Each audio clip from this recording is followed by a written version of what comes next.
I want you to picture a scenario for a second. Let's say you walk into your living room. It's a disaster zone, cushions everywhere, lamp knocked over, and you turn to your friend and whisper, "Okay, who spilled the beans?" Right. Now, your friend knows exactly what you mean. You're asking for the gossip. You want to know the secret behind all this chaos. But imagine you say that exact same sentence to a computer, Oh, yeah. or you feed it into a translation engine that looks at the world, completely literally. It's looking for legumes. Exactly. It is literally scanning the floor for kidney beans or pintos. I'm probably checking the carpet for stains. Right. And that disconnect between the literal words we speak and the actual meaning we intend is, it's one of the hardest, most stubborn problems in the world of artificial intelligence. It really is.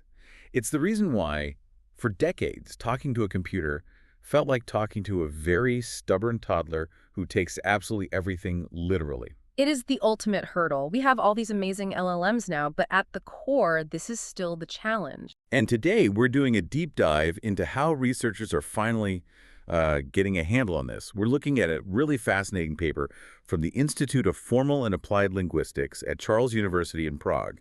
The authors are Edward Pacek, Pavel Strojak, and Daniel Zimin. The title of their work is Treebank Design and Multiword Expression Representation. Now, I know treebank sounds like a financial institution for squirrels. It really does. But stick with us, because this is actually about the invisible architecture of language itself. It's about how we map the human mind so a machine can, navigate it. That's a great way to put it. The mission here is to understand how we teach machines to recognize what linguists call multi-word expressions, or MWEs. These are the idioms, the phrases, just the messy parts of human language that simply refuse to follow the rules of a dictionary. And this isn't just academic theory, right? This matters because we all use Siri or Alexa or Google Translate. And if we want those tools to not sound like broken robots, they have to master these MWEs. Right. But let's back up a bit. If I'm a programmer, why can't I just give the computer a dictionary of idioms? Why is this so hard? That's the million-dollar question. The problem is that language is fluid. It's not static. The core definition the researchers use is that an MWE is a phrase containing idiosyncratic elements. Idiosyncratic. That's a polite way of saying weird, isn't it? Essentially, yes. Yeah. It means parts that don't behave the way they should. And the paper breaks this weirdness down into a few specific flavors, which helps explain why a simple list just doesn't work. Okay. First, you have morphological idiosyncrasy. The paper uses the example crisscross. Think about the word criss. Criss. Okay.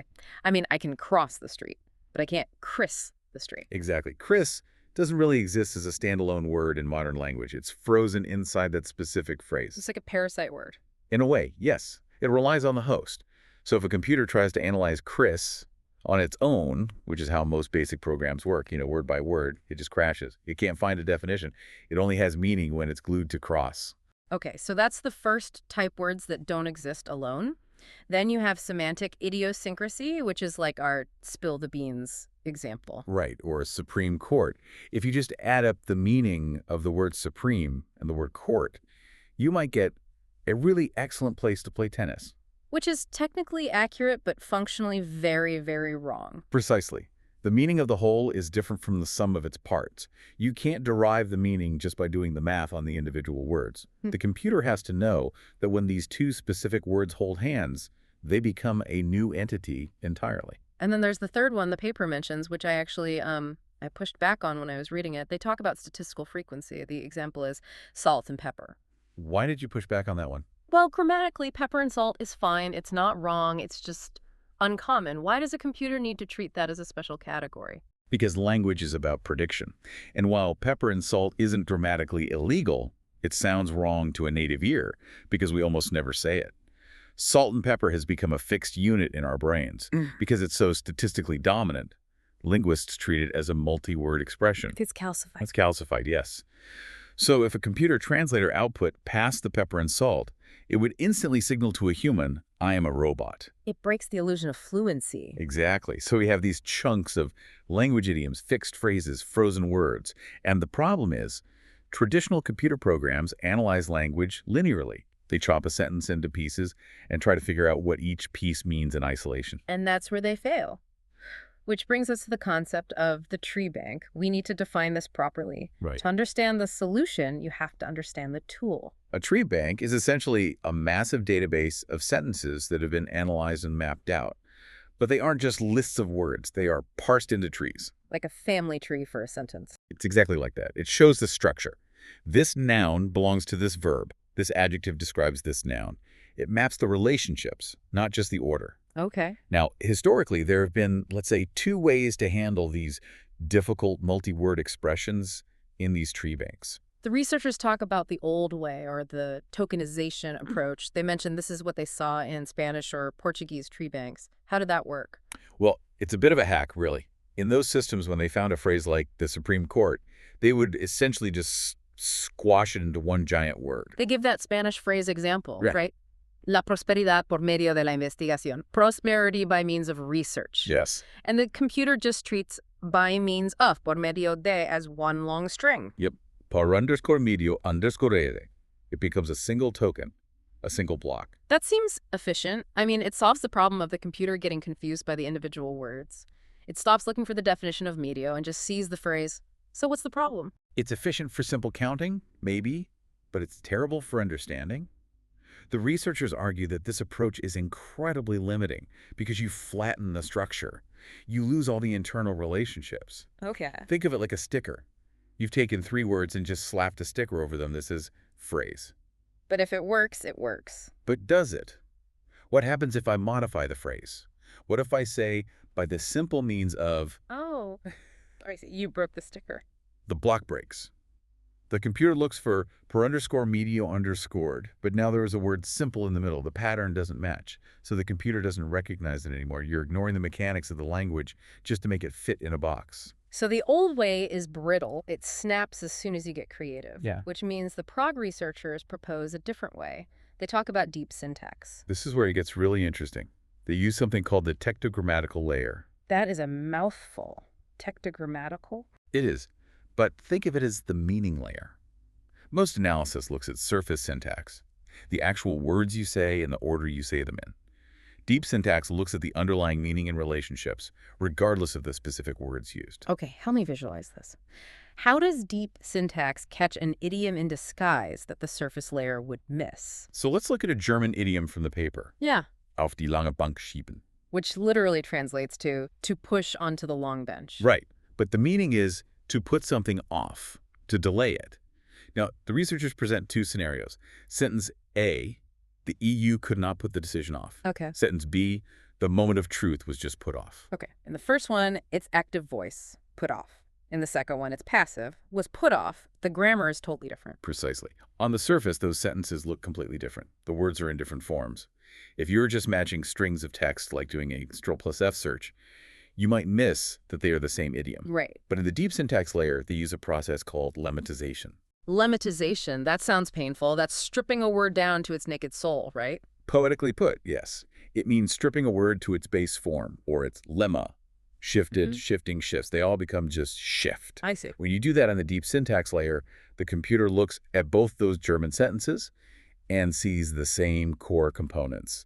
Shift plus long plus bench. So it ignores the fact that one was passive and one was active. It ignores the clothing of the sentence. Exactly. It sees the long bench concept in both and goes, aha, this is the delay idiom. It captures the meaning, not just the surface dress-up.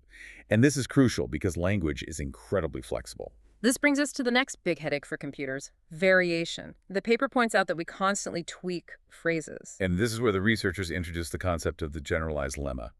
This is like their big upgrade to the system. Okay, let's break that down with a gender example.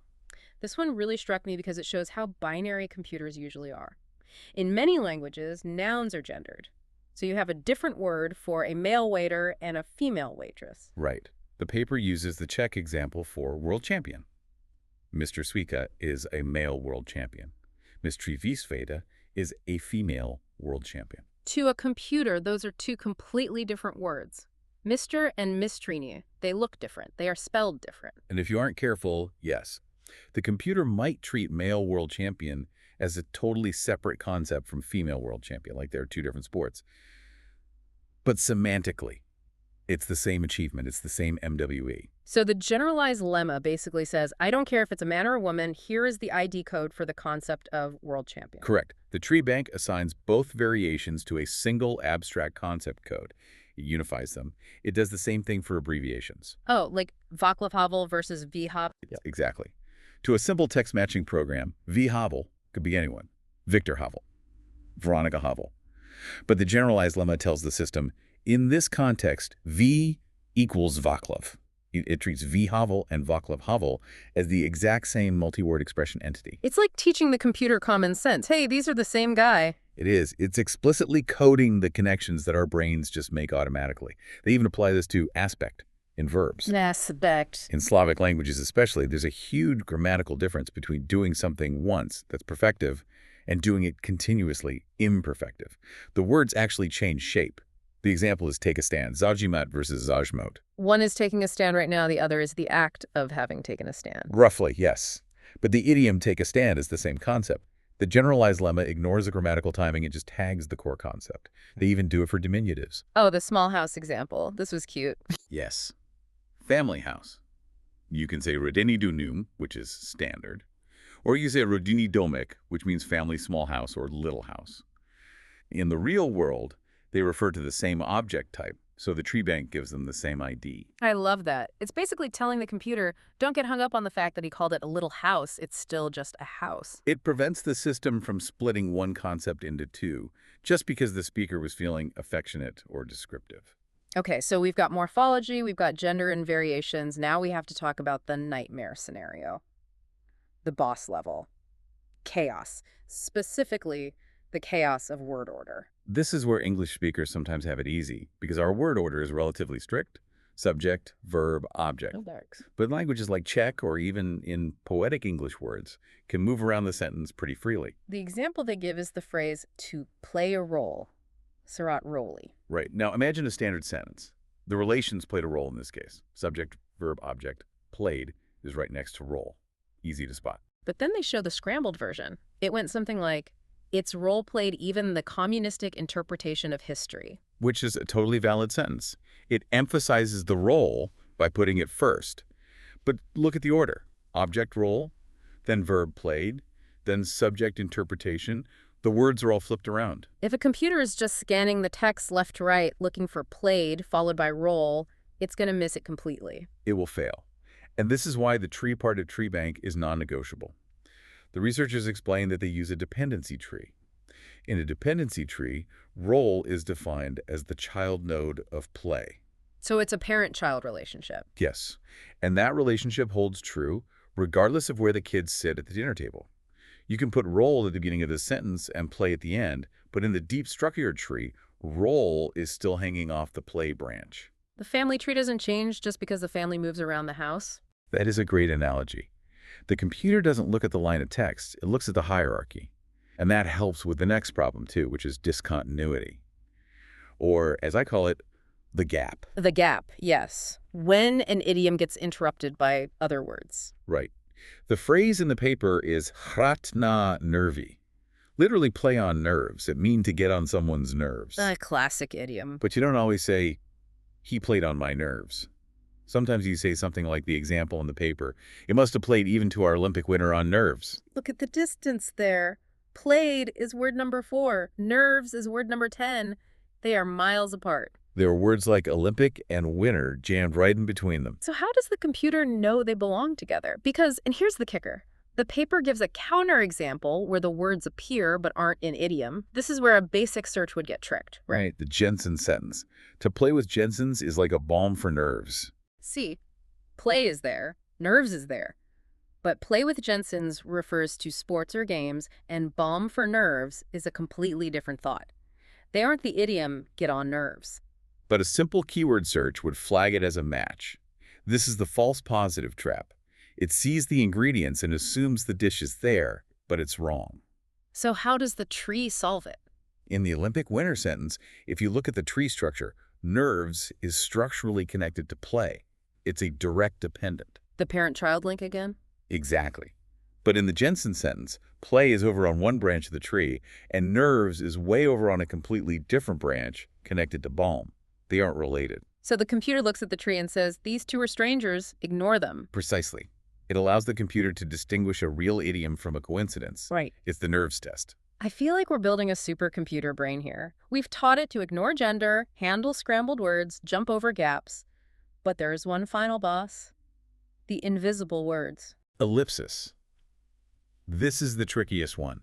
This is when we delete words because we're lazy or efficient, but the meaning remains. The example is Ministry of the Interior and Defense.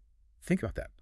On the page, how many times does the word ministry appear? Once. But how many ministries are we actually talking about? Two. The Ministry of the Interior and the Ministry of Defense. Right. But if the computer just counts the word ministry, it gets one. If it tries to map both interior and defense to that one word, it creates a confused lump. This ruins data extraction. So what does the prog dependency treebank do? This part blew my mind. They regenerate the missing node.